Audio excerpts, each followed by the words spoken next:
കട്ടപ്പനയിൽ ആത്മഹത്യ ചെയ്ത നിക്ഷേപകൻ സാബുവിന്റെ നിക്ഷേപ തുക സൊസൈറ്റി തിരികെ നൽകി. 14,59,940 രൂപയാണ് റൂറൽ ഡെവലപ്മെന്റ് കോർപ്പറേറ്റീവ് സൊസൈറ്റി കൈമാറിയത്. ആൽവിൻ തോമസ് ഉണ്ട്. ആൽവിൻ, ഈ കഴിഞ്ഞ ദിവസം MM മണിയുടെ അടക്കം പ്രസ്താവനകൾ വന്നിരുന്നു. ഈ സാബുവിനെ മാനസിക രോഗിയായി വക്രീകരിക്കാൻ പോലും MM മണി മുതിർന്നതാണ്. ഇപ്പോൾ നിക്ഷേപ തുക കോപ്പറേറ്റീവ് സൊസൈറ്റി മടക്കി നൽകിയിരിക്കുന്നു. വിവരങ്ങൾ ഏതാണ്ട് 90 ലക്ഷം രൂപയാണ് പല കാലങ്ങളിലായി സാബു ഈ ബാങ്കിൽ നിക്ഷേപിച്ചിരുന്നത്. അതിനുശേഷം പലതവണയായി പണം പിൻവലിക്കുകയും ചെയ്തിരുന്നു. ഒടുവിൽ ഇവർക്ക് ലഭിക്കാനുണ്ടായിരുന്നത് ഈ 14 ലക്ഷം രൂപയിൽ 14,59,940 രൂപ എന്ന നിലയിലാണ് ലഭിക്കാനുണ്ടായിരുന്നത്. ഇത് ചോദിച്ചുകൊണ്ടാണ് സാബു പലതവണയായി കട്ടപ്പനയിലെ ഈ ബാങ്കിൽ കയറി ഇറങ്ങുന്നത്, സൊസൈറ്റിയിൽ കയറി ഇറങ്ങുന്നത്.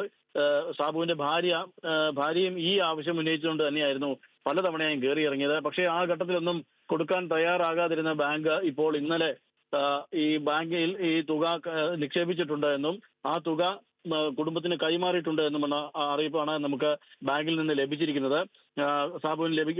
സാബുവിന്റെ നിക്ഷേപ തുകയായ മുഴുവൻ തുകയും ഇപ്പോൾ തിരിച്ചു നൽകിയിട്ടുണ്ട് എന്നുള്ളതാണ് ബാങ്ക് അറിയിച്ചിരിക്കുന്നത്. അത് ചെക്കായി കൈമാറിയിട്ടുണ്ട് എന്നുള്ളതും ബാങ്ക് അറിയിക്കുന്നുണ്ട്. CPM അത്തരത്തിലുള്ളൊരു വാർത്താക്കുറിപ്പ് ഇറക്കിയിട്ടുണ്ട്.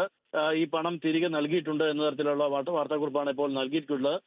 ഇന്നലെയാണ് അതിനിടെ കട്ടപ്പനയിലെ നിക്ഷേപകനായിരുന്ന സാബുവിന്റെ അമ്മ മരിച്ചത്. ഇന്നലെ വൈകിട്ടോടുകൂടിയാണ് അമ്മ മരിച്ചത്. 90 വയസ്സായിരുന്നു.